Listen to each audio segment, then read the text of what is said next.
রাসূলুল্লাহ সাল্লাল্লাহু আলাইহি ওয়াসাল্লাম বলেছেন, মান গাসসা ফালাইসা মিন্না, অর্থাৎ যে প্রতারণা করে সে আমাদের অন্তর্ভুক্ত নয়, অর্থাৎ মুসলমান নয়।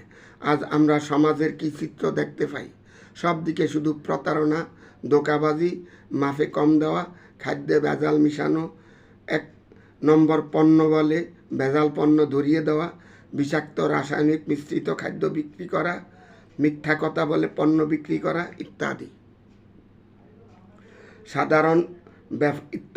আজ সাধারণ ব্যাপার হয়ে দাঁড়িয়েছে। বাজারে কৃত্রিম সংকট তৈরি করে পণ্যের দাম বাড়িয়ে দেওয়া,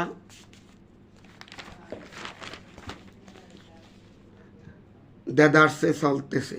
আবার আমরা 5 ওয়াক্ত নামাজ জামাতে পড়ি, কয়েকবার হজ করি, সুযোগ হলে বছর বছর উমরা করি, কিন্তু সুযোগ পেলে অন্যের হক নষ্ট করি, কিভাবে অন্যকে ঠকানো যায় সেই চিন্তা করি।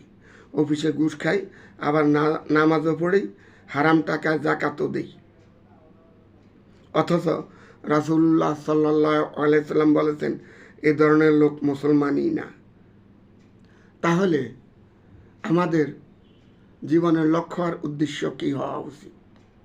মানুষের থেকে আমাদের নিজেদেরকে শুধরানো উচিত, প্রতারণা না করা, অন্যের হক নষ্ট না করা। মুসলমানের খাতায় যদি নাম নাই থাকে, তাহলে আমি তাহাজ্জুদই পড়ি আর যত রকম ইবাদতবন্দি করি না কেন, যত রকম সৎকর্মই করি না কেন, আমার এই সৎকর্মের 2 পয়সার মূল্য নাই। আল্লাহ আমাদেরকে সকল প্রকার অন্যায় থেকে বিরত থাকার তৌফিক দান করুক। আর আজ যে সমাজের যে অবস্থা, বাজারের যে অবস্থা, আমরা মজুদদারি করে মানুষকে কিভাবে প্রতারণা করে ঠকানো যায় সেই চিন্তায় ব্যস্ত থাকি, অর্থাৎ অন্যের মাথায় বাড়ি দিয়ে কিভাবে উপরে উঠতে পারি সেই চিন্তায় ব্যস্ত থাকি।